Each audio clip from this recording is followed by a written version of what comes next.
question is that the motion be agreed to. Andrew Little. Thank you, Mr Speaker. It's a pleasure to rise and to indicate Labor's support for the appointment of Justice Williams to a further term of 3 years as Chair of the Electoral Commission. Justice Williams has had an exemplary period on the bench and has fulfilled a number of other public roles as well. He was also Chancellor of Massey University for a period. He was a Palmerston North City Councillor for a period, and he has taken other public roles, including now chairing the Electoral Commission.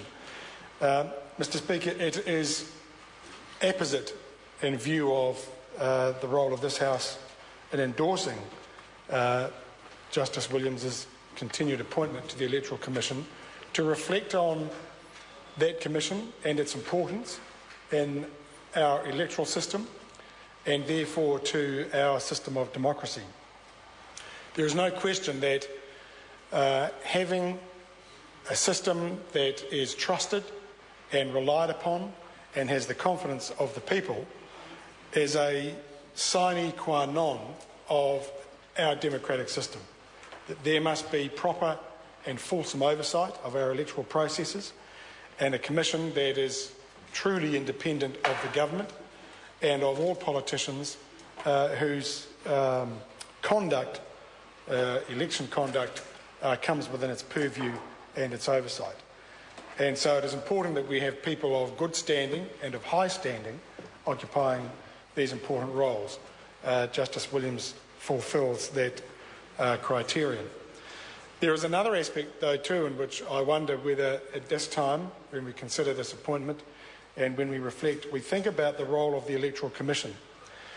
And we do so in light of recent events, not because I'm particularly concerned with any particular individual, but I'm concerned at a system when it was called upon to investigate and decide whether criminal sanctions were appropriate in an alleged breach of electoral law, that was a matter that was referred to the police, that exercised its prosecutorial discretion against prosecution, that was then picked up by a private citizen, and that led to successful establishment of a prima facie case, that has now led to a trial being set up and the Solicitor General stepping in and taking over the case.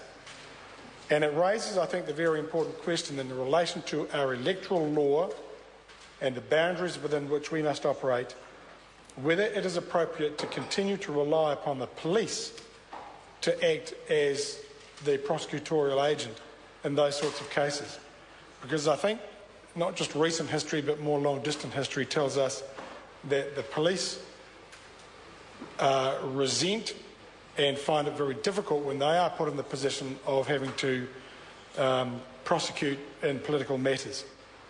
They often feel used and manipulated. And I wonder whether, Mr Speaker, now is a time for us to consider whether the Electoral Commission itself, given the seniority of the people who we are now appointing to it and the standing that they have and the independence with which it conducts itself, that it is the Commission that is more appropriate to conduct investigations into alleged breaches and to exercise that prosecutorial discretion. Because the police clearly do not find this a task that is very easy to do, or nor one that they are comfortable acquitting themselves in. So on this occasion, Mr Speaker, I raise that issue because I think that as we head towards if it's not already, then very soon, world's best practice when it comes to oversight of our electoral system and the upholding of our democratic traditions and principles, that we need to make sure that the apparatus we have for ensuring that there is full compliance with our electoral laws, but also that any alleged breaches are quickly brought to book with through a competent agent and an agency, a government state agency that knows what it's doing. The Electoral Commission is that agency, and they're the ones that should be tasked with the full range of follow-up, oversight, investigation, and, if necessary, prosecution of alleged breaches in a way that we don't have at the moment.